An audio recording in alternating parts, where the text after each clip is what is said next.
వృషభ రాశి వారికి ఈ ఏడాది గొప్ప అవకాశాలు, కొన్ని జాగ్రత్తలు రెండూ ఉన్నాయి. శని గురువు అనుకూలంగా ఉన్న కొన్ని అంశాలలో మరింత జాగ్రత్తగా ఉండాలి. ఆదాయం 11, వ్యయం 5, రాజపూజ్యం 1, అవమానం 3. శని గురువుల అనుకూలత వల్ల ఆర్థికంగా బలంగా నిలుస్తారు.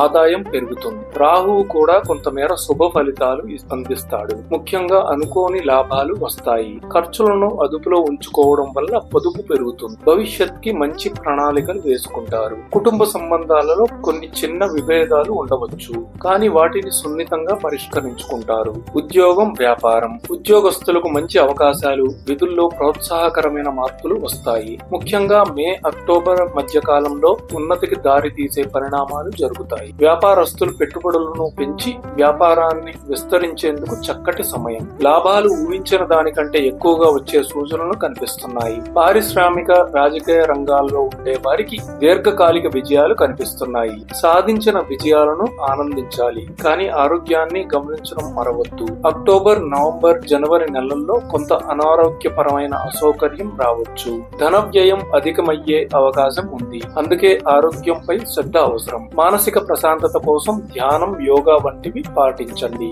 ముఖ్యమైన శుభకాలాలు మే, అక్టోబర్ మధ్య గొప్ప విజయాలు, మార్పులకు అనుకూలం. ఏడాది మధ్యలో కళాకారులు, పరిశోధకులు అనుకోని అవకాశాలు పొందుతారు. శాంతి పరిహారాలు. కేతువుకు పరిహారాలు చేయించుకోవడం మంచిది.